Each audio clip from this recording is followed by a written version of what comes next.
오늘 우리 금요기도에 깨어 자기의 옷을 지키라 라는 제목으로 하나님 말씀 함께 나누겠습니다. 본문 말씀은 우리 계시록 16장 15절 말씀 한 절만 우리 같이 읽겠습니다. 시작. 보라, 내가 도둑같이 오리니 누구든지 깨어 자기 옷을 지켜 벌거벗고 다니지 아니하며 자기의 부끄러움을 보이지 아니하는 자는 복이 있도다. 아멘. 우리 요한계시록에 보면 환상들 세 가지가 나오죠. 7 인을 떼는 환상, 또 7 나팔의 환상, 또 7 대접의 환상, 이게 계속해서 등장을 합니다.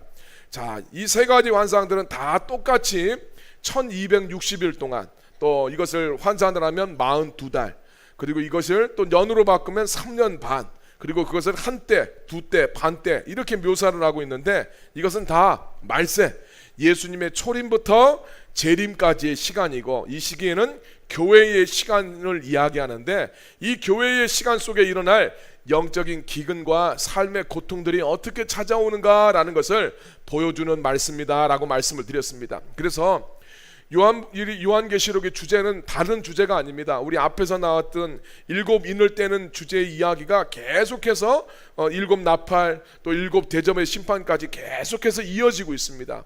반복된다는 것은, 우리가 찬양도 그렇잖아요.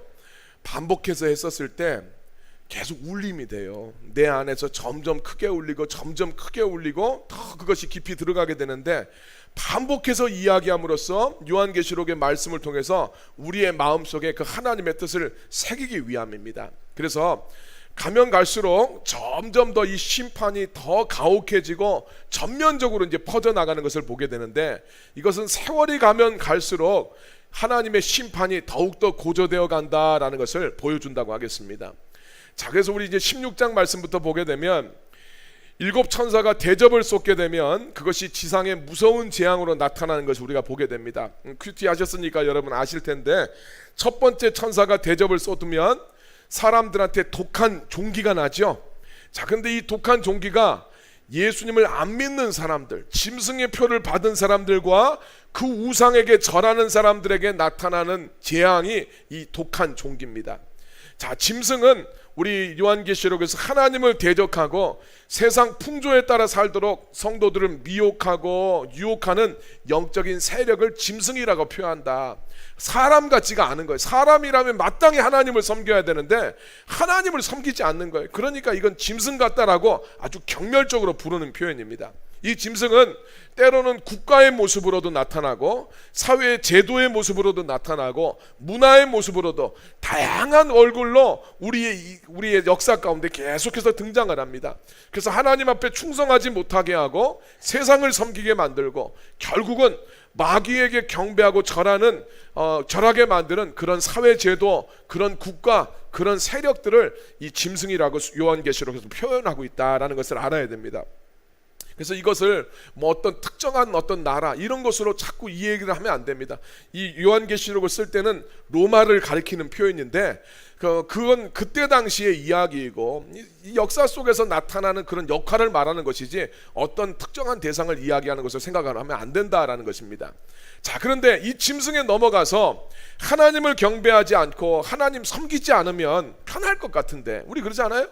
야, 내 마음대로 살고 내 뜻대로 살면 인생이 행복할 거라고 생각을 하는데, 하나님의 심판은 내 마음대로 살면 편할 것 같은 사람들한테 독한 종기가 나서 아주 괴로움을 겪는 것처럼 그 인생이 아주 고통스러워질 것이다 라고 경고하고 있는 거예요. 그래서 첫 번째 재앙은, 야, 너희들이 예수님 안 믿으면 편할 것 같은데 우리 독한 종기가 나오면, 지금은 뭐 우리가 그런 종기들을 가지고 사람들이 막 죽지 않죠. 그런데 세종대왕만 해도 종기 때문에 고생했다는 이야기가 많이 나오잖아요. 그분이 뭐 온천 같은 데 많이 찾아가는데 이 피부병입니다. 네, 이 독한 종기가 나면 사람들이 죽을 수가 있어요. 정말 고통스러운 인생을 살게 될 것이다. 그걸 이야기합니다. 첫 번째 제안이 그거예요. 야, 예수 없는 너희 인생들 정말 사는 게 너무너무 괴로울 것이다. 그 이야기를 주고 있습니다. 두 번째 천사가 대접을 쏟으면 바다가 피로 변하고 바다의 생물들도 다 죽게 됩니다. 로마는 이 지중해 해상 무역을 통해서, 교역을 통해서 부를 축적을 했었는데 이것이 다 붕괴될 것을 이야기합니다. 그래서 하나님이 말세에 주시는 이 하나님의 심판의 특징은 뭐냐면, 하나님 대신에 매달리고 하나님 대신에 굉장히 주목하고 의지하는 것들을 하나님이 다 쳐버리시는 것으로 나타납니다. 돈이나 경제나 명예나 가족이나 직장이나 내 삶의 유산들, 이거 다 중요하죠. 근데 내가 하나님보다 더 믿고 의지하는 것들을 하나님이 마지막 시대 때는 다 치신다는 거예요. 자, 세 번째 천사가 대접을 부으면 이 땅에 있는 모든 강과 샘이 피가 됩니다. 마실 물이 사라지게 되는 것을 의미하죠. 마실 물이 없어지니까 얼마나 갈증이 나겠습니까?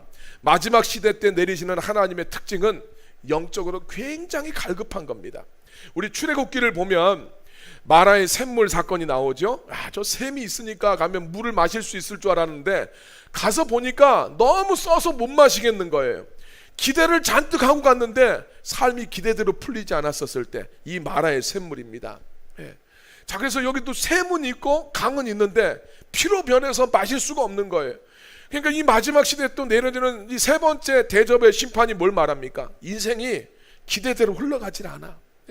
근데 거기서 내가 어디서 위로라도 얻어야 되는데 위로도 얻을 수가 없습니다. 마음의 평강도 없고 마음 둘 곳도 없는 거예요. 그럴 때 어떻게 해야 됩니까? 우리 삶에 생수를 주실 수 있는 예수님을 찾아가야 되는데 마지막 시대 때는 그러진 않는 거예요. 마음은 그냥 갈증 나서 죽겠어요. 누가 나 좀 도와줬으면 좋겠는데 누구도 도와줄 수가 없는 겁니다. 자, 예수가 없어서 고통스러울 수밖에 없는 이 땅 영혼들의 상황을 그대로 보여주는 겁니다. 네 번째 천사가 대접을 쏟으니까 태양의 불로 사람들을 태워버립니다. 여러분, 햇빛이 없으면 우리 지구상이 존재할 수가 없잖아요. 근데 우리 삶에 없어서는 안 되는 것들이 우리를 죽이는 상황이 되는 거예요. 태양은 너무너무 필요한 건데 태양이 사람들을 태워 죽입니다. 여러분, 우리들의 삶 속에 가정도 꼭 필요하고 친구도 필요하고 직장도 필요하고 국가도 필요하고 돈도 필요합니다. 모든 요소들 우리 삶에 너무너무 필요한데 그런 내 삶의 기본 요소들이 우리를 괴롭게 한다는 거예요. 내 배우자가 나를 괴롭게 만들고 내 친구가 나를 속상하게 만들고 내 일터가 없으면 못 사는데 일터가 나를 힘들게 만들고 국가가 없으면 살 수 없는데 국가가 우리를 힘들게 만드는 거예요. 내 삶에 아주 필수적인 요소들이 나를 힘들게 만들고 죽음에 이르게 만드는 재앙이 임하더라. 이런 시점이 되면 어떻게 해야 됩니까? 내가 소망을 어디에 두고 살아야 되는가? 이걸 알아야 되는 거죠. 태양은 중요하지만 태양에 절하고 태양을 숭배하면 안 되는 거예요. 가정도 우리 삶에 중요하죠. 그런데 가정을 숭배하고 가정만 바라보면 안 되는 거예요. 이걸 생각해 봐야 되는데 이 시대가 되면 사람들은 전부 다 돌아보지를 않습니다. 다섯 번째 천사가 대접을 쏟으면 짐승의 왕자의 타격을 가하십니다. 짐승은 하나님을 대적하는 이 우상의 실체죠. 앞서 이 짐승은 용의 권세를 받아서 하나님이 아닌데 하나님인 척하면서 권세를 부리고 자기를 거역하면 사람들을 괴롭히고 죽이면서 자기가 마치 하나님인 것처럼 세상에 군림하는 그런 우상들, 그런 정치 세력들, 그런 문화 이런 것을 뜻한다고 그랬어요. 하나님이 거기를 심판하십니다. 그러니까 사람들이 하나님 대신에 의지하고 믿고 사랑했던 그 우상들, 이걸 하나님이 공격해서 그들이 믿고 소망했던 우상이 얼마나 허구적인가, 이게 얼마나 힘이 없는가, 이게 얼마나 헛된 것인가, 이걸 하나님이 싹 드러내 보여주신다라는 말씀입니다. 자, 그래서 이렇게 하나님처럼 중요하게 생각했던 자기 우상들이 깨어질 때 사람들이 너무너무나 고통스러워하고 아파하지요. 그래서 다섯 번째 대접이 짐승의 왕자에 부어지니까 사람들은 혀를 깨물면서 고통스러워한다, 그렇게 이야기하고 있습니다. 여러분, 돈이 우상이든 사람은 돈이 없어지면 혀를 깨물어요. 자식이 우상인 사람은 자식이 잘 안 되면 혀를 깨뭅니다. 배우자가 우상인 사람은 배우자가 더 이상 믿을 대상이 아니라는 것을 깨닫게 되었을 때 혀를 깨물게 되어 있어요. 그러면 이렇게 되면 내가 믿고 의지하던 것이 잘못됐다는 것을 깨닫고 하나님 앞에 돌아와야 되는데 사람들은 하나님을 비방할 뿐 전혀 자기의 죄를 회개하지 않더라, 그렇게 이야기하고 있습니다. 여섯 번째 천사가 대접을 부으니까 유프라테스 강이 말라서 동방에서 하나님을 대적하는 왕들이 몰려온다고 이야기합니다. 이 왕들은 용과 짐승과 거짓 선지자에게 속아서 감히 하나님을 대적하며 전쟁을 일으키게 만들어요. 그리고 이 싸움의 장소가 아마겟돈이라는 곳에서 벌어지기 때문에 이 싸움을 아마겟돈 전쟁이라고 합니다. 그런데 이것은 현대에 벌어지는 무슨 그런 전쟁이 아니에요. 예, 이 무기또 골짜기는 2억 명이 모일 만한 그런 골짜기 아니에요. 현대전은 그런 것이 아닙니다. 이것은 치열한 영적인 싸움이 벌어지는 것을 이야기하는 거예요. 큰 성 바벨론은 상징적인 의미잖아요. 이 아마겟돈도 상징적인 의미인 거예요. 그래서 마귀는 자기들의 온 힘을 다해서 하나님을 믿고 하나님을 예배하고 충성하는 성도들을 넘어뜨리기 위해서 자기의 온 힘을 다해서 그 성도들을 공격하고 그들과 치열하게 싸운다라는 것을 이 아마겟돈 전쟁이 보여주는 겁니다. 그리고 7번째 천사가 대접을 쏟게 되면 공중에서 권세 잡고 사람들을 미혹하고 공격하던 사탄 마귀가 하나님의 심판을 받게 돼요. 그리고 사탄뿐만 아니라 거기에 동조했던 사람들, 짐승의 표를 받았던 사람들, 우상숭배했던 사람들, 이들도 다 사탄과 함께 무저경에 떨어지게 되고, 그래서 하나님이 이 세상 모든 만물들을 심판하시고 하나님이 다스리는 하나님의 나라가 온다라는 것을 우리 요한계시록에 보여주고 있죠. 자, 그래서 우리 첫 번째 심판부터 7번째 심판까지 다 보면 모든 심판은 불신자들, 하나님이 없는 사람들한테 임하는 심판을 이야기합니다. 그들의 삶에 일어날 일들이에요. 그래서 주님 안에 살아가면, 예수를 잘 믿는 사람들이라면 이런 심판이 있을 것에 대해서 염려할 필요가 없습니다.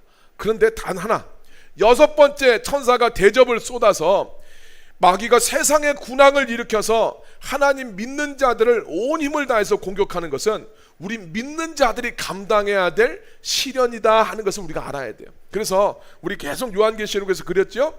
말세는 고통의 때인데 하나님을 믿는 사람들에게는 이 고통을 통해서 그리스도의 신부로 훈련시켜 가시고 양육시켜 가시고, 하나님 믿지 않는 사람들한테 그 고통은 그들에게 임하는 심판이 된다라고 말씀을 드렸어요. 똑같은 이야기가 여기서도 진행이 되고 있는 겁니다. 자, 그래서 오늘 예수 믿는 사람들이 우리가 생각해야 될 것은 이 6번째 대접이에요. 6번째 대접을 쏟아서 마귀가 온 세상의 모든 힘을 동원해서 하나님과 하나님 믿는 사람들을 대적한다. 이것은 오늘 우리들한테 말하면 우리가 예수님 믿고 살아가지 못하도록 마귀가 온 힘을 다해서 우리를 방해한다 하는 이야기입니다. 자, 그렇다면 오늘 우리가 이 싸움의 앞에서 어떻게 우리가 신앙생활을 하면서 살아가야 될 것인가, 이것을 우리가 오늘 말씀을 통해 찾아보도록 하겠습니다. 오늘 말씀 보니까 다시 한번 여러분 그 본문 말씀 보여주시겠어요?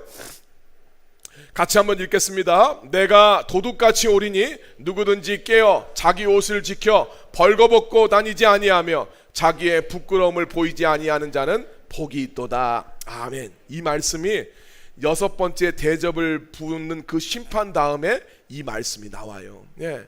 자, 온 마귀가 온 세계에 힘을 다해서 성도들을 향해서 공격을 해올 때 성도들한테 주님이 이 말씀을 주시는 거예요. 내가 도둑같이 올 것이다. 누구든지 깨어서 자기 옷을 지켜서 벌거벗고 다니면 안 된다. 그런 사람이 복이 있다. 요한계시록에서 복은 구원이에요. 예, 그런 사람들이 하나님의 구원을 받는다라고 이야기합니다. 자, 그래서 첫 번째 우리는 깨어 있어야 됩니다. 예수님은 이런 날이 도둑과 같이 찾아온다고 그랬어요.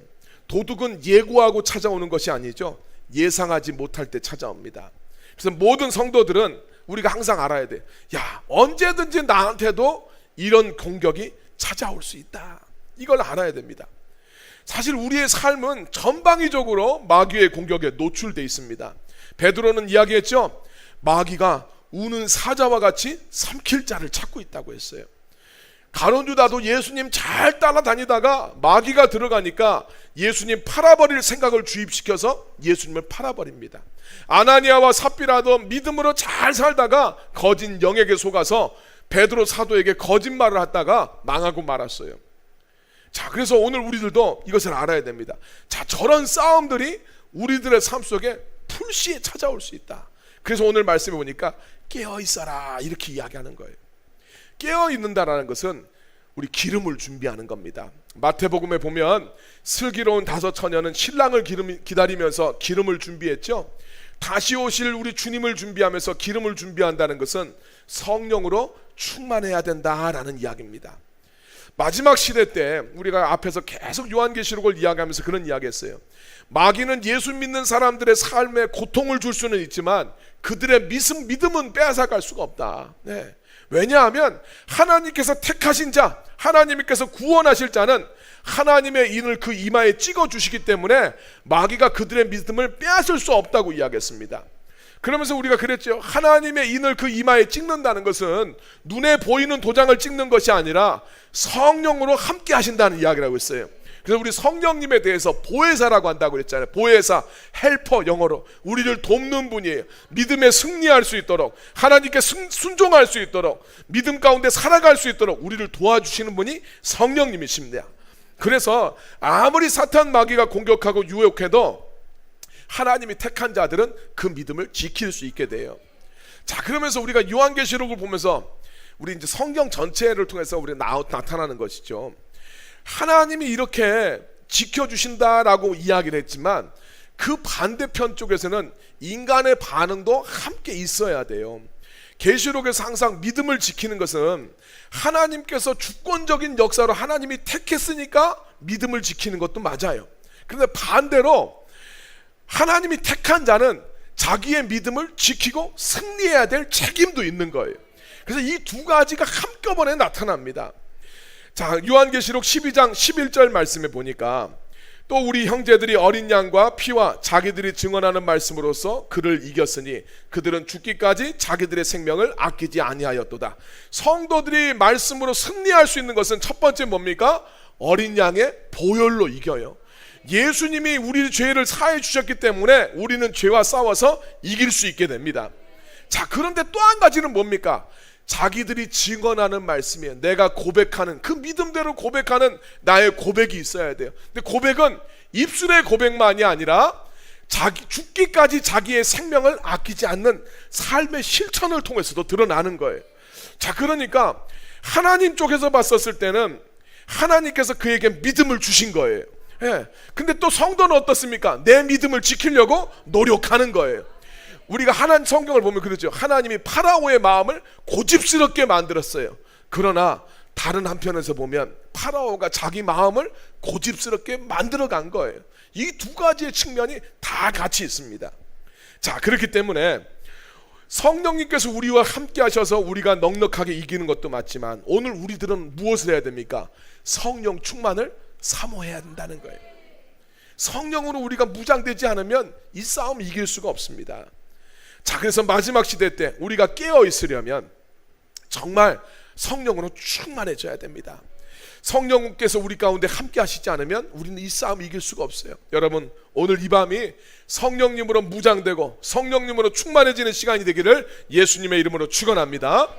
자, 두 번째, 깨어 있으라고 했고 자기의 옷을 지켜라 그렇게 이야기하죠. 자기의 옷을 지켜야 뻘거벗고 다니지 않게 되어 있습니다.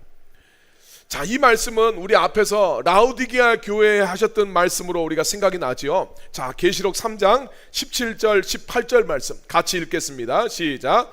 내가 말하기를 나는 부자라 부요하여 부족한 것이 없다 하나 내 곤고한 것과 가련한 것과 가난한 것과 눈먼 것과 벌거벗은 것을 알지 못하는도다.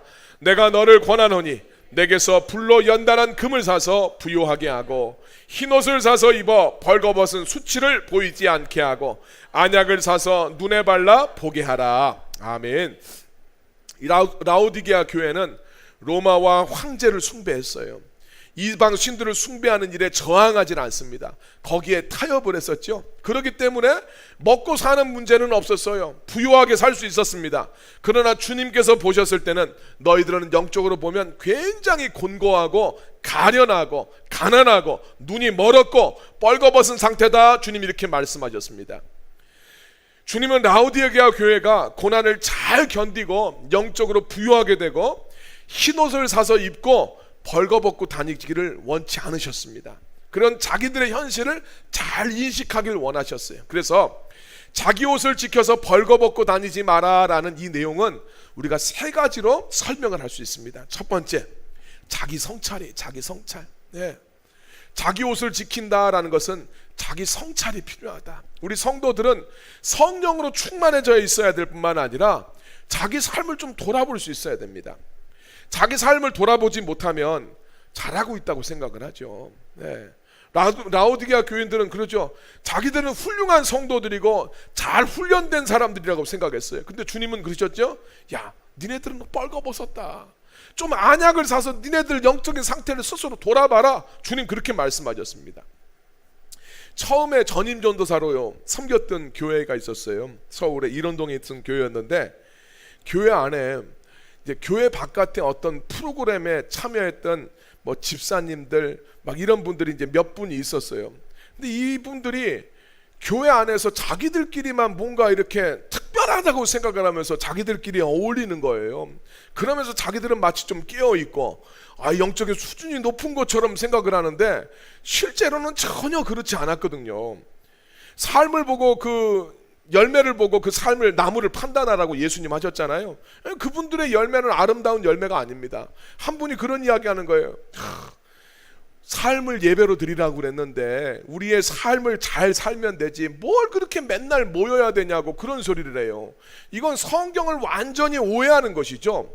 너희 삶을 예배로 드리라는 것은 너희가 하나님 앞에 구별되고 이 정성스러운 모습으로 하나님 앞에 정말 거룩한 모습으로 예배하듯이 너희들의 삶도 하나님 앞에 그런 좀 구별됨을 가지고 살아가야 된다라는 말이지, 삶을 제대로 살면 됐지 예배를 안 드려도 된다 이런 뜻이 전혀 아니에요. 엉뚱하게 이런 소리를 합니다. 그러면서 자기들이 뭔가를 아는 것처럼 뭐 영적으로 깨어있는 것처럼 이야기를 하는 거예요. 자기 삶을 살피지 못하면 다 그런 오류에 빠질 수 있습니다. 자기 성찰이 없으면 자기식대로 살면서 그것이 잘 믿는 것이고 그것이 잘 훈련되시고 또 자기가 스스로 봤을 때 이게 괜찮은 것이라고 착각할 수가 있어요. 여러분, 우리가 우리의 삶을 살피려면 우리의 삶을 살피는 등불이 필요합니다. 다윗은 하나님의 말씀이 등불이라고 그랬어요. 여러분, 우리의 삶은 잘 안 보여요. 왜냐하면 우리의 속이 시커멓기 때문이에요. 그래서 우리의 속은 안 보여요. 내가 막 아무리 보려고 해도 잘 안 보입니다. 그냥 보려면 안 보이니까 어떻게 해야 됩니까? 말씀의 등불을 켜야 돼요. 말씀의 등불을 켜면 내 시커먼 속에 뭐가 들어있는지가 보여지는 거예요. 그냥 보려고 하면 안 보이니까 스스로 괜찮은 성도인 줄 아는 거예요. 이건 착각이에요, 착각. 또 여러분, 성도들은 자기의 삶을 한번 측량해 봐야 돼요. 우리 또 에스겔서에 있는 말씀을 하면 말씀의 다림줄이라고도 할 수 있는데 말씀을 한번 재어봐야 된다는 말이에요. 우리 앞에서 보면 하나님께서 성전을 측량하게 하시는 게 나오죠. 갈대로 측량합니다. 측량한다는 것은 하나님께서 이 성전을 보호하신다라는 의미라고 설명을 드렸습니다. 근데 하나님의 보호를 받는 방법은 하나님 말씀대로 사는 거예요. 여러분, 하나님이 복을 언제 내려줍니까? 말씀에 순종하는 자에게 복을 내려주시는 거예요. 그 말씀대로 사는 자를 하나님이 지켜주시는 겁니다. 광야에서 결핍이 됐었을 때 성도의 떡은 뭡니까? 하나님의 말씀입니다. 그래서 하나님의 보호 아래 있으려면 하나님의 말씀으로 자기의 삶을 좀 측량해 봐야 돼. 그래서 말씀을 캐논이라고도 하잖아요. 정경을 캐논이라고도 해요. 성경이 캐논이야. 자라는 뜻을 가지고 있어요. 하나님의 말씀이 자가 되어서 내 삶을 측량해 봐야 되는 거예요. 그래야 내가 지금 제대로 지어지고 있는지, 나의 위치가 정상적인 곳에 있는지 말씀을 통해서 재어봐야 되는 겁니다. 그래서 자기 성찰을 하려면 말씀의 등불이 내 내면 속에 켜져야 되고, 또 하나는 말씀으로 내 삶을 비춰봐야 돼요. 재어봐야 돼요. 그래서 항상 자기 성찰하려면 목사님을 통해서 선포되는 말씀을 듣는 것도 중요하지만 내 스스로 하나님 말씀 앞에 대면해서 설 줄 알아야 됩니다. 여러분, 큐티를 살리세요. 나이만 많이 먹었다고 어른이 아니잖아요. 교회만 오래 다닌다고 해서 성숙한 성도가 됩니까? 그렇지 않습니다. 내 신앙생활, 경건의 삶, 스스로 말씀의 삶이 세워지지 않으면 영적으로 성숙하다고 절대 볼 수가 없어요. 말씀의 성찰이 있어야 됩니다. 그러지 않으면 잘하는 줄 알아요. 여러분들의 삶이 멍뚱한 거 안 하잖아요. 직장, 집, 교회 여기만 왔다 갔다 하잖아요. 그러니까 내 삶이 잘 살고 있는 걸 생각하거든. 말씀의 빛이 비춰지지 않으면 시커먼 내 속에 안 보인다. 말씀으로 재어보지 않으면 나의 위치가 정확하게 되는지를 내가 알 수 없다. 기억하셔서 여러분, 하나님 말씀 묵상하시는 삶을 살려나가시길 바랍니다. 두 번째, 자기 옷을 지켜서 벌거벗고 다니지 말라는 이야기는 예수님을 덧입으라는 이야기예요. 예, 옷을 입어라 하는 이야기는 예수님을 덧입어라 하는 이야기입니다. 갈라디아서 3장 27절 말씀 같이 읽겠습니다. 누구든지 그리스도와 합하기 위하여 세례를 받은 자는 그리스도로 옷 입었느니라. 아멘. 자, 우리가 옷을 입는다. 이제 뒤에서 보면 세마포 옷을 입는다. 이 세마포 옷은 합당한 성도들의 행실이다라고 이야기하는데 우리의 의가 아니고 예수 그리스도를 덧입는 것입니다. 자, 원래 우리는 죄인들이죠. 우리의 의로움과 우리의 선행으로는 구원에 이를 자가 아무도 없습니다. 왜냐하면 하나님은 완전하신 분이기 때문에 완전함을 요구해요. 예, 구원받는 데 있어서도 하나님 앞에 내가 봤을 때 이 정도면 훌륭하지가 아니라 하나님은 완전합니다. 그래서 하나님의 기준도 완전해요. 근데 인간 중에는 완전한 자가 없습니다. 성경은 이야기합니다. 의인은 없나니 한 명도 없다. 자기 흠이 없는 사람이 아무도 없어요. 우리는 우리의 죄를 용서해 주시는 예수님을 덧입어야 하나님 앞에 나아갈 수 있습니다. 예수님은 죄가 없으신 분이에요. 흠이 없는 하나님이십니다. 그분을 입어야만 우리는 하나님의 기준에 통과가 될 수 있어요. 그래서 우리가 예수님을 덧입는다라는 이야기는 우리를 하나님 앞에 서게 만드는 거예요. 예. 그래서 이게 뭘 말하냐면 회개를 이야기해요. 예수를 덧입는다라는 것은 예수를 덧입는다. 우리가 회개하는 삶을 이야기합니다. 예수님이 우리의 죄를 사해 주시기 위해서 죽으셨어요. 그 죄사함의 은혜가 모든 사람에게 다 미치는 게 아니잖아요. 예수님이 죄를 용서해 주셨어도 어떤 사람들이 죄사함의 은혜를 입게 됩니까? 회개하는 사람이에요. 예. 내 죄를 회개해야, 내 입술로 시인하고 자백해야 우리 주님이 미쁘시고 의로우사 우리의 모든 죄를 사하신다고 말씀하셨어요. 회개하지 않으면 그 죄가 그대로 있다고 그랬어요. 자, 그래서 예수님을 덧입는다. 이것은 회개하는 백성이 된다라는 것을 의미합니다. 우리 계시록 말씀을 보면 마지막 때에 심판받는 사람들의 특징이 뭡니까? 절대 회개를 안 합니다. 예. 죽어도 회개를 안 해요. 오히려 죽는 순간까지도 하나님을 모독하고 저주를 해요. 분명히 자기들을 하나님이 심판하시는 걸 알면서도 주님 앞에 회개를 안 해요. 예. 종종 어떤 경우에 사람들은 하나님의 징계를 받아서 회개하게 되었었을 때 내 삶 속에 이런 어려운 일들을 통해서 내가 돌이키게 되었나라고 그러면서 하나님 앞에 굉장히 우리 다른 성도들 앞에서 부끄럽게 생각하는 경우 있어요. 내가 회개할 게 있었는데 하나님 앞에서 이런 징계를 받았고 내가 이렇게 돌아오게 됐다고 부끄럽게 이야기를 합니다. 그런데 여러분, 사실 그렇지 않아요. 회개하는 것은 은혜예요. 회개할 줄 아는 것은 하나님이 택한 자이기 때문에 그가 회개할 수 있어요. 그래서 누가 회개했다, 누가 깨달았다고 했었을 때 이것은 하나님 앞에 박수받아 마땅한 일인 것을 믿으시길 바랍니다. 정말 무서운 것은 뭐냐면 징계를 받고 심판을 받고 멸망하는 가운데서도 회개할 줄을 모르는 거예요. 이게 무서운 일이에요. 그게 저주예요. 내 죄를 깨닫고 주님 앞에 회개할 줄 안다면 여긴 소망이 있는 인생이에요. 여러분, 세상 가운데 바라보면 그런 사람들 많잖아요. 분명히 죄를 지었는데, 분명히 그의 모든 죄가 나타나는데도 전혀 회개하지 않는 사람들이 있습니다. 그 왜 그런 줄 아십니까? 자기의 영혼을 팔아먹었기 때문에 가능한 거예요. 우리 이것을 성경에 있는 말씀으로 양심에 화인 맞았다고 이야기합니다. 양심에 불화살을 맞아버린 거예요. 그 불화살이 맞으니까 여기가 뒤어버려가지고 거기에 감각이 없어진 겁니다. 양심이 그냥 감각이 없어지니까 자기 죄가 명백하게 드러나는데도 불구하고 자기는 죄가 없대. 억울하다고 이야기를 하는 거예요. 여러분, 하나님 말씀의 등불을 켜서 또 여러분들의 삶을 측량해서 회개의 은혜를 누리시기를 예수님의 이름으로 축원합니다. 세 번째로, 자기 옷을 지키고 벌거벗고 다니지 말라는 이야기는 흰옷을 입어라 하는 뜻이에요. 자, 우리가 앞에서 흰옷을 입은 사람들은 고난 가운데서도 하나님을 배신하지 않고 믿음을 지킨 성도들이 흰옷을 입은 성도들이다, 이렇게 말씀을 드렸습니다. 요한계시록 7장 13절 14절 말씀, 흰옷 입은 사람들이 누군가 설명을 해주고 있습니다. 같이 읽겠습니다. 시작. 장록 중 하나가 응답하여 나에게 이르되 이 흰옷 입은 자들이 누구며 또 어디서 왔느냐? 내가 말하기를 내 주여 당신이 아시나이다 하니 그가 나에게 이르되 이는 큰 환난에서 나오는 자들인데 어린 양의 피에 그 옷을 씻어 희게 하였느니라. 아멘. 흰 옷을 입은 자들은 큰 환난 속에서도 복음에 합당하게 살아간 성도들입니다. 그들은 예수님의 보혈에 자기의 옷을 씻었다라고 이야기하고 있어요. 예수님의 보혈은 예수님이 우리를 구원하시기 위해서 감당하신 예수님의 고난을 의미하는데, 거기에 자기의 옷을 빨았다는 것은 예수님의 고난에 동참했다 이런 뜻이 됩니다. 그러니까 예수님의 피가 나의 피가 되고 예수님의 고난이 나의 고난이 되는 거예요. 바로 흰옷 입은 성도는 바울이 이야기했던 것처럼, 우리 아까 전에 찬송 마지막 불렀던 찬양에서 나오는 것처럼 그리스도의 남은 고난을 내 육체에 채우는 것을 이야기합니다.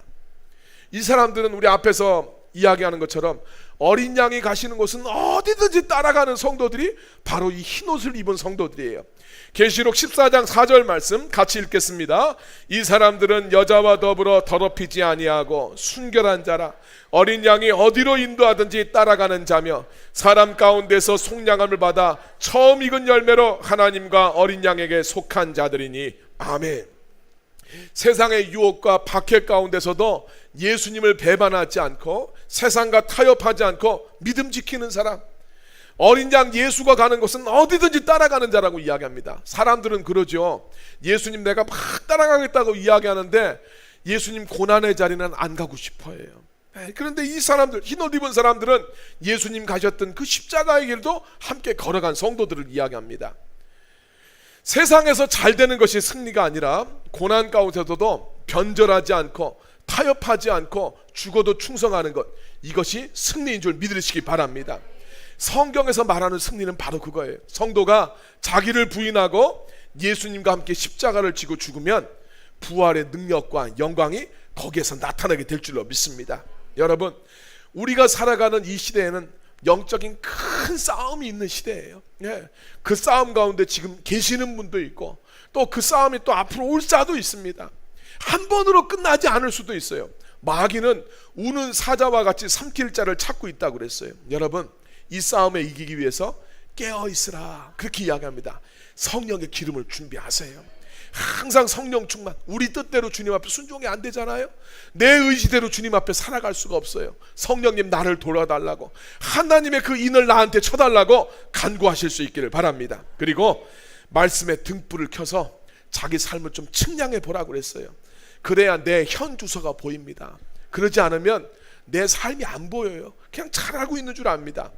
그래서 여러분, 정말 성령의 능력과 말씀의 검을 가지고, 예수 안 믿는 사람들은 죽어도 회개는 안 하지만 우리 예수 믿는 사람들은 죽어도 충성하는 성도들로 하나님 앞에 영광 돌리시기를 예수님의 이름으로 축원합니다.